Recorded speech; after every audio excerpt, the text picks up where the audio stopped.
Morning, naggigisa na kami. Ayan na, malinis na yung mamali tsaka bidlid. Ito merong iso. Yun, pagkabiso kailangan gigisa para masarap. Tapos lalagyan ng mustasa. Wait lang natin. Naigasa na po ang kamatis, sibuyas, bawang. Lagyan na natin itong miso.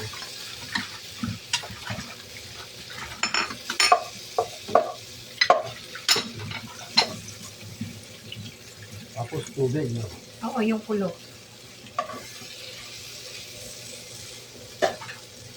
Isa mo muna yan. Gigisang mabuti. Oo.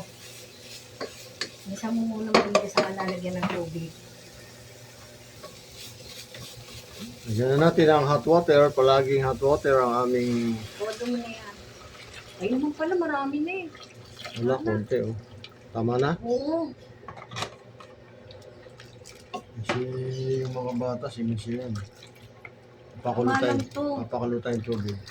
Tama lang kung dami na to. Papakuli na yan. Tapos, lagyan na rin yung paasin, konti. Lalagyan pang paasin. Oo, syempre.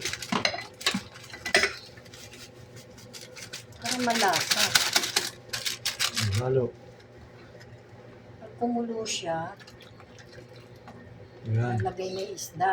Saka lalagay yung ano. Hindi natitimplahan ng asin yan, ha? Lagyan na natin ang isda. Dahil siya kumukulo na. Mukulo na? Kanina pa eh. Ano yun, kulong tubig yung nilagay natin.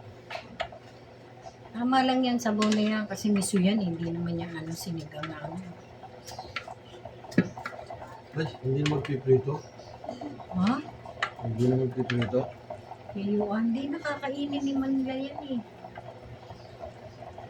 Sinasali ni Andy matuto si Piyuan. Okay lang yung ano. Miso naman yan eh.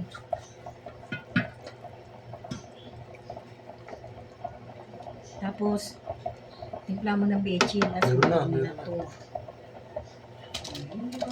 Ganyan lang yan.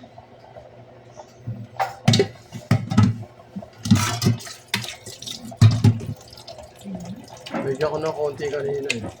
Ha? Nilagyan ko ng konti. Ano ka din? Leching. Ano naman bechin? Pero maalat na siya eh. Ano na, timplado na. Ano yan, hindi ko nilalagyan kasi maalat na yan.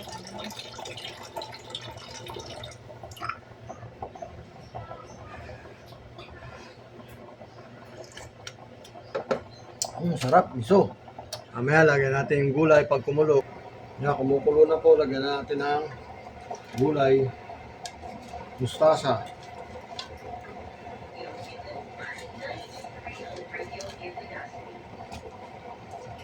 Mustasa masarap sa ano, miso. Pagulayin lang natin konti.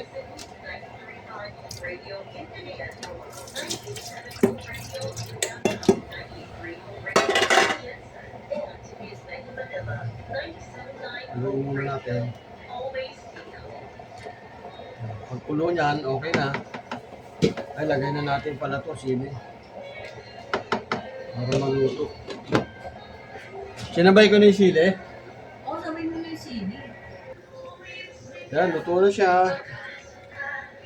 Mga kababayan, ayan, ganyan lang ang halo para hindi madurog ang isda.